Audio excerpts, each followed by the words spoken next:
إلى العاصمة الصومالية مقديشو التي صنفت بحسب دراسة أمريكية في المرتبة الثانية من حيث النمو العمراني والسكاني بعد مدينة باتام الإندونيسية. ويرجع خبراء ومراقبون أسباب هذا النمو إلى تحسن الوضع الأمني نسبيا في العاصمة الصومالية، إضافة إلى عودة الكثير من المغتربين الصوماليين من الخارج واستثمار أموالهم في مجالات أدت إلى تنشيط الاقتصاد في مقديشو. مراسلنا جامع نور يعرفنا على التغييرات التي شهدتها العاصمة الصومالية في السنوات الأخيرة.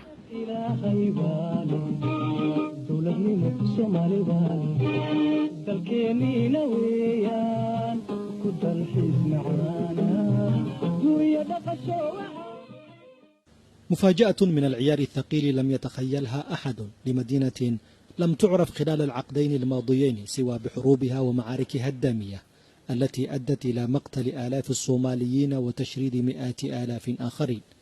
فقد خلص تقرير لمجموعة ديموغرافيا الأمريكية نشرته جريدة الجارديان البريطانية إلى أن مقديشو أصبحت ثانية مدينة في سرعة معدل النمو السكاني بعد مدينة باتام الإندونيسية، وأن عدد سكانها زاد عن 2,000,000 نسمة. سنوات الحرب الطويلة التي أثقلت كاهل المدينة وأهلها ساهمت أيضا بشكل غير مباشر في توسعة المدينة وامتداد حدودها الجغرافية.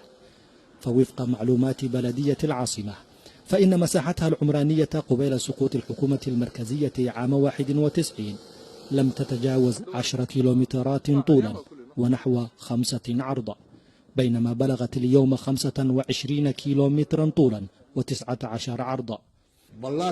مرت عمليات توسعة المدينة بمراحل مختلفة خلال فترة حكم العسكر بين عامي 69 و 91، غير أن التوسعة الحقيقية بدأت بعد سقوط الحكومة الصومالية، فبينما كان الآلاف ينزحون كان غيرهم يدخلون، بعضهم للمشاركة في الحرب الدائرة في المدينة وبعضهم بسبب موجات الجفاف والقحط المتكررة.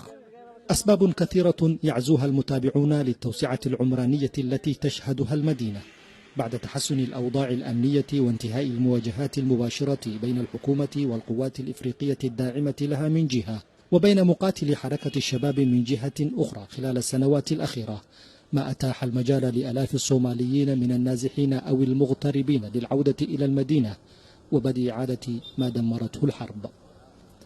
لا صوت يعلو فوق أصوات البناء، وكأن مقديشو قررت هذه المرة إزالة التشوهات التي تركتها الحرب على جبينها رغم بعض التحديات التي لا تزال تطوقها. المهندس عثمان أحمد عاش طويلا في المهجر وقرر أخيرا العودة إلى مقديشو وتأسيس شركة مقاولات يعمل فيها صوماليون وأجانب. فمجال البناء غدا أكثر المجالات نشاطا وحيوية في العاصمة، وبات يستقطب المستثمرين الصوماليين يوما بعد يوم. والله في ازدياد، الناس تبنى، يعني في ناس يرجعون من الخارج، يعني من الصوماليين من الخارج يرجعون يريدوا ان يبنون بيوت جديده، وفي صوماليين من الداخل يريدوا يبنون بيوت، يعني في طلب كثير، يعني في طلبات كل شهر شهرين في طلب ناس يجوا يبنوا لنا فيلا، في احياء سكنيه، هذا حي سكن، يعني هذا يعني مشروع جديد في الصومال.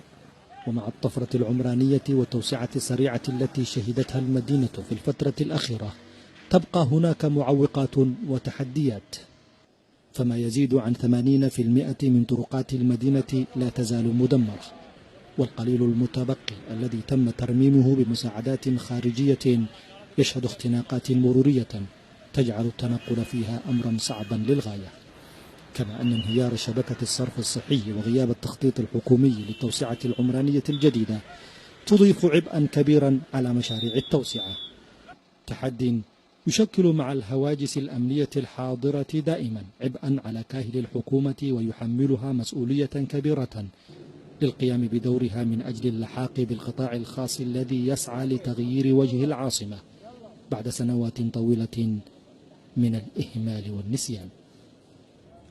مقديشو عروسة المحيط الهندي بطابعها الإفريقي، ساحرة وأنت ترقبها من عل، وهي تنفث عن نفسها غبار الحرب وتشوهاتها وتحاول جاهدة استعادة بعض أمجادها القديمة.